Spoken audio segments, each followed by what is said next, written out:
Hello everyone, welcome back to my YouTube channel. तो आज हम करने वाले हैं पार्ट 2। तो इसमें पढ़ने वाले हम संविधान की प्रस्तावना।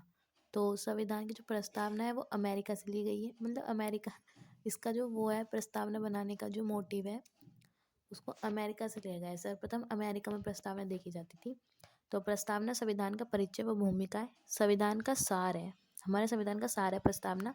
और एन के पालकीवाला ने संविधान का परिचय पत्र कहा है इसको। संविधान को मतलब प्रस्तावना को संविधान का परिचय पत्र कहा है।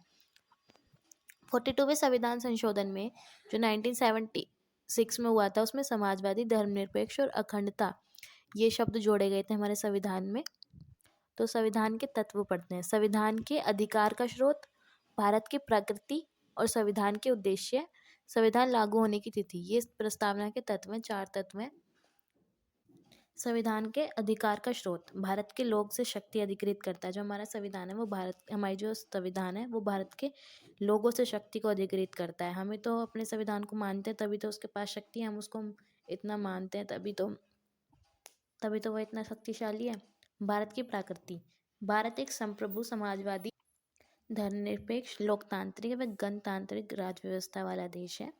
संविधान का उद्देश्य क्या है? न्याय, स्वतंत्रता, समता व बंधुत्व। ये संविधान के हमारे उद्देश्य हैं। और संविधान लागू होने की तिथि क्या थी? 26 नवंबर 1949। ये गलत है, संविधान लागू होने की तिथि थी हमारी 26 जनवरी 1950। ये बनने की थी, ठीक है ना। इसमें थोड़ा सा गलत लिख दिया मैंने। प्रस्तावना के मुख्य शब्द क्या है? संप्रभुता, समाजवादी, धर्मनिरपेक्ष, लोकतांत्रिक, गणराज्य, न्याय, स्वतंत्रता, समता व बंधुत्व। यही वर्ड्स जो है मैंने एक्सप्लेन करने हैं हमें सब प्रस्तावना के मुख्य शब्द में, ठीक है। प्रस्तावना के तत्व और प्रस्तावना के मुख्य शब्द। तो संप्रभुता क्या है? हमारा जो भारत राष्ट्र है वो संप्रभु है। वो ना तो किसी अन्य राष्ट्र का डोमिनियन है, कुछ नहीं है। वो अपने जो निर्णय है वो खुद ले सकता है, ठीक है ना। इसके ऊपर कोई अन्य शक्ति नहीं है, हम अपने निर्णय खुद ले सकते हैं। तो जो यूएनओ की सदस्यता है ना, यूनाइटेड नेशन की, वो हमारे जो उसको संप्रभुता को वो सीमित नहीं करती कि हम उसमें रहना चाहें तो हम रह सकते हैं, हम नहीं रहना चाहते तो हम हट भी सकते हैं। तो इसका मतलब ये नहीं है कि वो हमारी संप्रभुता को वो कर रही है, हम अपने निर्णय खुद ले रहे हैं। यहाँ भी संप्रभु होने के नाते हम विदेशी सीमा अधिग्रहण अथवा अपनी सीमा को किसी किसी अपना जो दावा है उसको छोड़ देने में सक्षम है। मतलब हम किसी अलग हिस्से को अधिग्रहण भी कर सकते हैं और अपने हिस्से को छोड़ भी सकते हैं, क्योंकि हम संप्रभु हैं। और दूसरा है समाजवादी। ये 42वें संविधान संशोधन में ऐड किया गया था। इससे पहले भी जो हमारे संविधान थे उसमें समाजवादी भाव मिलता है। ऐसा नहीं है कि हम इसको डालने के बाद ही, इस शब्द को जोड़ने के बाद प्रस्तावना में समाजवादी बने। हम पहले से ही समाजवादी थे, पर जो हमारी समाजवादी विशेषता थी वो अलग थी। वो थी भारतीय समाजवादी, लोकतंत्र समाजवाद था, ना कि उत्पादन और वितरण के किसी साधनों का राष्ट्रीयकरण और निजी संपत्ति का उन्मूलन। समाजवाद का मतलब ये होता है, अगर नॉर्मल में देखें, कि ये समाजवाद का मतलब है कि जो उत्पादन और वितरण है ना उसको सभी में समान बांटना और निजी संपत्ति का उन्मूलन, ये समाजवाद है। बट हमारा जो समाजवाद है वो लोकतांत्रिक समाजवाद है। इसमें मिश्रित अर्थव्यवस्था को अपनाया गया है, जहाँ सार्वजनिक व निजी संपत्ति के क्षेत्र दोनों मौजूद हैं, ठीक है, दोनों मिलेंगे। और इसका उद्देश्य क्या है? गरीबों की और जो उपेक्षा, बीमार व अवसर की असमानता को समाप्त करना। मतलब जो इतनी असमानता है ना गरीब और अमीर के बीच की खाई है, इसको कम करना है। मिश्रित अर्थव्यवस्था का लक्ष्य है हमारा, ठीक है। तीसरा शब्द है हमारा धर्मनिरपेक्ष। ये भी 42वें संविधान संशोधन में जोड़ा गया है। पहले शब्द का उल्लेख नहीं, पर इसमें कोई संदेह नहीं है कि संविधान के निर्माता ऐसे ही राज्य की स्थापना करना चाहते थे। हमारे इसमें जो पहले नहीं था इस शब्द का धर्मनिरपेक्ष, मतलब 42वें में जोड़ा गया है।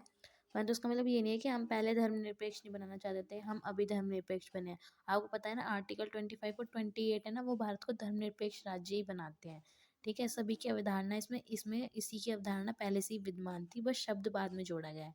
फिर चौथा है लोकतांत्रिक। संप्रभुता के सिद्धांत पर आधारित है, सर्वोच्च शक्ति जनता के हाथ में है, ठीक है। लोकतांत्रिक की व्यवस्था यही होती है, जो सर्वोच्च शक्ति है वो हमारे हाथ में है। हम अपने उसको चुनकर चुनकर हम किसी व्यक्ति को, अपने प्रतिनिधित्व को लाते हैं, जो सरकार चलाता है। और जो ये चुनाव होते हैं वो नियमित भी होते हैं। वयस्क मताधिकार, सामयिक चुनाव मतलब समय अनुसार चुनाव, कानून की सर्वोच्चता, न्यायपालिका की स्वतंत्रता और भेदभाव का अभाव, जो एक लोकतांत्रिक लक्षण है जो हमारे संविधान में मौजूद है। हम एक लोकतांत्रिक देश है।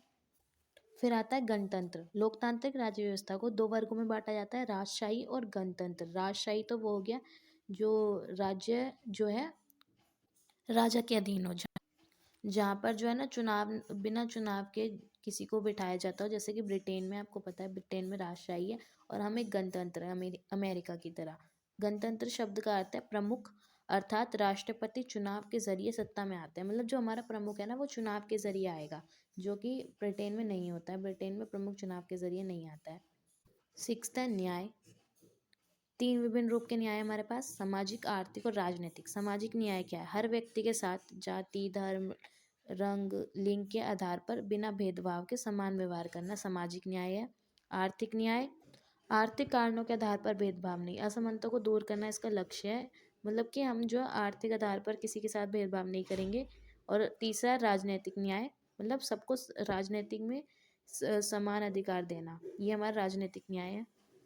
प्रस्तावना के प्रमुख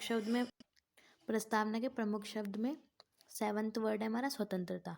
गतिविधियों पर किसी प्रकार के रोक टोक की अनुपस्थिति, विकास के अवसर प्रदान करना। स्वतंत्रता क्या है कि हमारी जो भी गतिविधि है उस पर रोक टोक ना हो। मौलिक अधिकार के जरिए हमारी स्वतंत्रता को संरक्षित किया गया है, इनके हनन पर हम न्यायालय जा सकते हैं। स्वतंत्रता का अभिप्राय ये नहीं है कि हम कुछ भी करने का हमें लाइसेंस मिल जाता है। स्वतंत्रता में सीमाओं के भीतर ही प्रदान होती है। हेरते समता, किसी भी वर्ग को विशेष अधिकार नहीं है, सबको समान अवसर मिलेंगे। राजनीतिक, नागरिक, आर्थिक, सभी को समता का अधिकार है और हर क्षेत्र में हमें समानता देखने को मिलेगी। नाइन्थ है बंधुत्व। बंधुत्व का अर्थ है भाईचारे की भावना। ठीक है, एकल नागरिकता है, हमें एकल नागरिकता दी है बंधुत्व को बनाने के लिए। जाति, वर्ग, भाषा से ऊपर उठकर आपसी भाईचारे की भावना को प्रोत्साहित करना हमारा कर्तव्य है। बंधुत्व को हम दो बातें हैं, व्यक्ति का सम्मान और देश की एकता और अखंडता को बनाए रखना। एक तो व्यक्ति का सम्मान और देश में, मतलब आपस में बंधुत्वता और पूरे देश के साथ भाईचारे की भावना बनाना। ये अब है मेन प्रस्तावना का महत्व। प्रस्तावना क्या है और क्यों ज़रूरी है? इसमें वो आधारभूत दर्शन और राजनीतिक, धार्मिक व नैतिक मौलिक मूल्यों का उल्लेख है जो हमारे संविधान के आधार हैं। इसके अंदर वो नैतिक मूल्य बताए गए हैं जो हमारे संविधान के आधार है।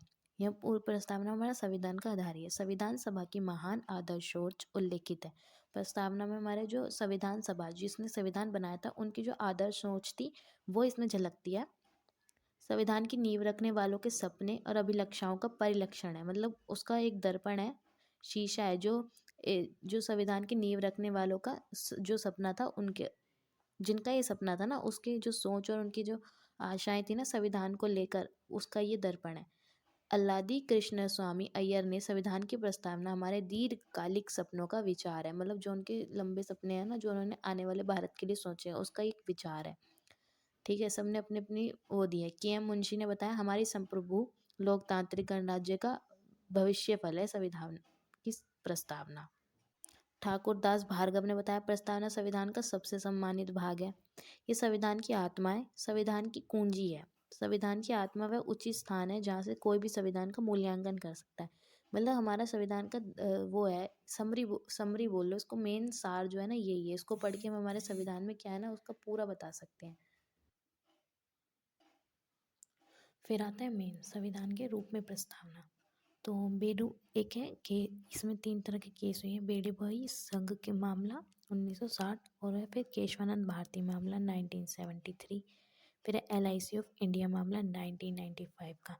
तो बेडू भाई जो संघ मामला है ना, इसमें जो उच्चतम न्यायालय ने कहा था कि ये संविधान का भाग नहीं है, ये सिर्फ निर्माताओं के मस्तिष्क की कुंजी है, इससे संविधान से कोई रिलेशन नहीं है इसका।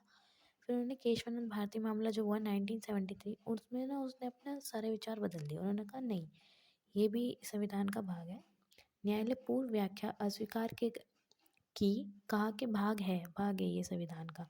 फिर कहा संविधान की प्रस्तावना उल्लेखित महान विचारों को ध्यान में रखकर की जानी चाहिए। मतलब अगर हम संविधान पढ़ रहे हैं तो उसमें पढ़ते समय ना हमें प्रस्तावना का भी ध्यान रखना चाहिए।